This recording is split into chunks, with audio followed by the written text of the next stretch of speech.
ஆண்டவரும் இரட்சகருமான இயேசு கிறிஸ்துவின்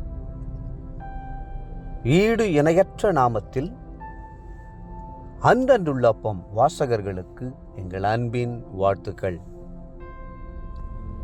2025 ஆண்டு செப்டம்பர் மாதம் 23ஆம் தேதி செவ்வாய்க்கிழமைக்குரிய தின தியானம்.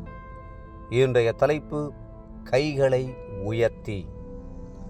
134ஆம் சங்கீதம் 2-3 வசனங்கள் சொல்லுகிறது, உங்கள் கைகளை பரிசுத்த ஸ்தலத்திற்கு நேராக எடுத்து கர்த்தரை ஸ்தோத்திரியுங்கள்.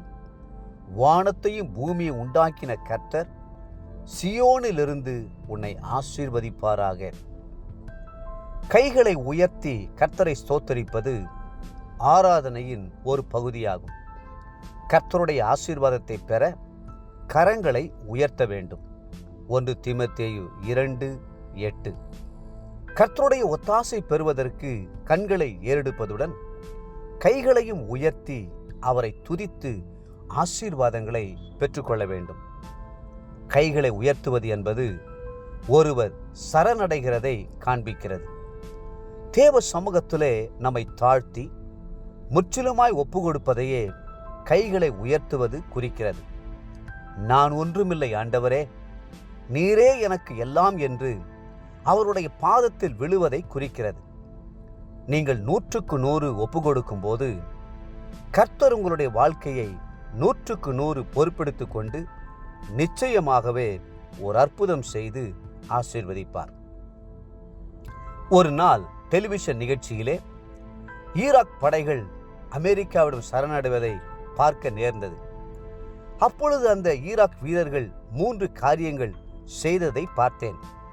முதலாவதாக, தங்களுடைய ஆயுதத்தை கீழே போட்டார்கள்.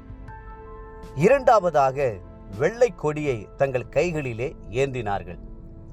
மூன்றாவதாக, கைகளை உயர்த்தி கொண்டு நின்றார்கள்.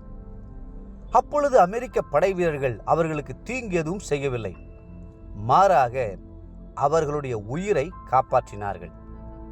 அதுபோல தேவ சமூகத்திலே நம்முடைய கைகளை உயர்த்தும் போது அதுவே நமக்கும் தேவனுக்கும் இடையே சமாதானத்தை கொண்டு வருகிறது. தேவனோடு ஒப்புரவாகி புதிய வாழ்க்கையை ஆரம்பிக்க உதவுகிறது. கைகளை உயர்த்துவதும் ஒரு வகை ஜெபம்தான். அமலேக்கியர் இஸ்ரவேலருக்கு விரோதமாக யுத்தம் பண்ண வனாந்திரத்துக்கு வந்தபோது மோசேயினுடைய கைகள் தேவனை நோக்கி உயர்த்தப்பட்டிருந்தது. யாத்திராகமம் 17:11. அப்படி கைகள் உயர்த்தப்பட்ட நிலையில் இருந்தபோது இஸ்ரவேலர் மேற்கொண்டார்கள். ஆனால் மோசேயின் கைகள் சோர்ந்து போய் தாழ விழுகையிலோ அமலேக்கியர் மேற்கொண்டார்கள். அப்போஸ்தலனாகிய பவுல் புருஷர்கள் கோபமும் தர்க்கமும் இல்லாமல் பரிசுத்தமான கைகளை உயர்த்தி எல்லா இடங்களிலேயும் ஜெபம் பண்ண வேண்டுமென்று விரும்புகிறேன் என்று குறிப்பிட்டார். 1 தீமோத்தேயு 2:8. கைகளை உயர்த்துவது மட்டுமல்ல, அந்த கைகளை பரிசுத்தமுள்ளதாக பார்த்து கொள்ள வேண்டும். பரிசுத்தமான கைகளை உயர்த்தி ஜெபம் பண்ண வேண்டும் என்று வேதம் சொல்லுகிறது. கைகள் மனைவியை அடிக்கிற கைகளாயும், கோபப்பட்டு பிறருக்கு விரோதமாய் நீட்டப்படுகிற கைகளாயும், லஞ்சம் வாங்குகிற கைகளாயும் இருக்கக்கூடாது. தேவ பிள்ளைகளே, உங்கள் கைகள் பரிசுத்தமுள்ள கைகளாய் இருக்க வேண்டியது அவசியம்.